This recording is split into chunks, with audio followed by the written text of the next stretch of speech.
I love you.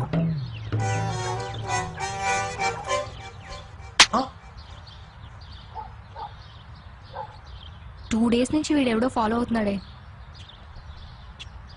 ఏంటి వెనక పడుతున్నావు? I hate you. Excuse me, నీకు ఐ లవ్ యూ చెప్తేనే కొట్టావు, నన్ను ఐ హేట్ యూ అంటే ఊరుకుంటానా? ఊరుకుంటానా? కూరొండుకో.